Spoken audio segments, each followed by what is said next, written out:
Olá meus amigos, bem-vindos a mais um vídeo do Habitat. O tema de hoje são as bases de criação da Bauhaus.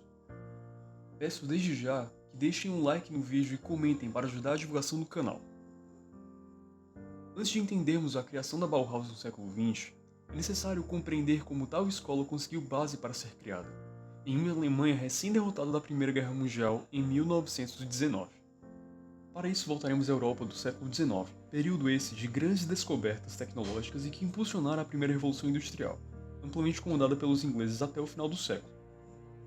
Com a industrialização, uma mudança radical ocorreu, tendo os antigos artesãos perdido seu espaço e importância para as máquinas, e outros montes se tornando proletariados, perdendo assim um controle e um entendimento de todo o processo produtivo de suas peças. Com isso, a indústria passou a priorizar a quantidade, deixando a qualidade dos produtos sendo uma preocupação cada vez mais secundária, ou pelo menos era assim que pensava John Ruskin, um dos principais críticos da sociedade moderna e da era industrial.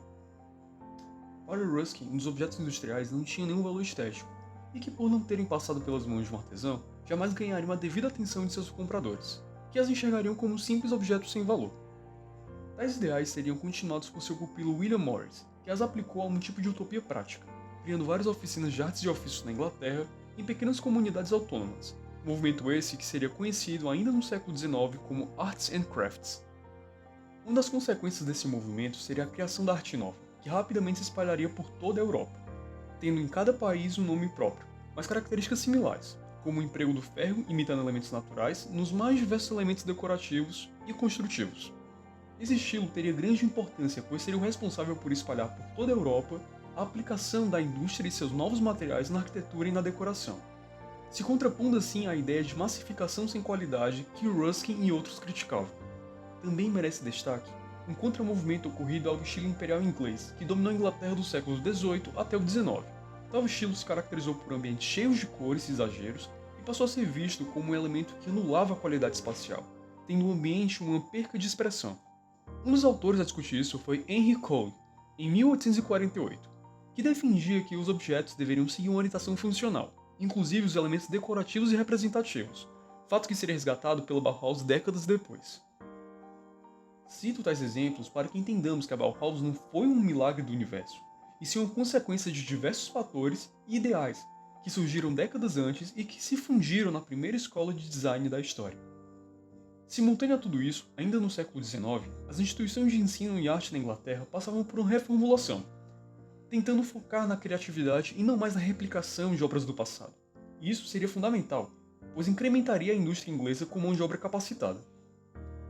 Observando o sucesso inglês, e com a chegada da arte nova na Alemanha, o governo alemão viu a necessidade de realizar profundas reformas também, e assim ultrapassar a Inglaterra como potência industrial, o que de fato ocorreria ainda no final do século XIX. Assim, no começo do século XX, diversas escolas de artes e ofícios foram criadas por toda a Alemanha, sendo a principal delas para o nosso estudo a fundada em Weimar, no ano de 1907, pelo então arquiteto belga Henri van der Velde. Porém, diferente da Inglaterra, essas escolas de artes e ofícios focaram no desenvolvimento industrial. Tal fato pode ser explicado se levarmos em consideração a mudança de contexto. Enquanto na Inglaterra elas surgem sendo um contramovimento ao industrialismo, na Alemanha elas aparecem em um período de apogeu da arte nova, quando a Alemanha se empenhava em ser a principal potência industrial de toda a Europa. Então, o empenho da Alemanha em criar uma indústria própria também seria responsável por formar o Werkbund, em 1907. É nesse momento que conhecemos Walter Gropius, em 1912, um jovem arquiteto que havia ganhado notoriedade nacional após a construção de uma fábrica utilizando cortinas de vidro, elemento até então desconhecido da construção civil.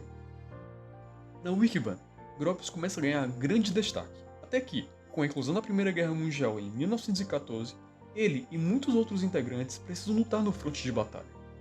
Porém, no caso de Gropius, mesmo no campo de batalha, ele receberia convites para direções de alguns cursos de arquitetura em Weimar, sendo negado pela Casa Real por não dar devida ênfase aos artesãos. Vale lembrar que esse começo de guerra foi muito bem recebido pelos alemães, de forma geral, que viram a chance de provar seu poder hegemônico. Afinal, pouco antes da guerra começar, a Alemanha já ultrapassava a Inglaterra como principal potência europeia e crescia cada vez mais o sentimento nacionalista no país.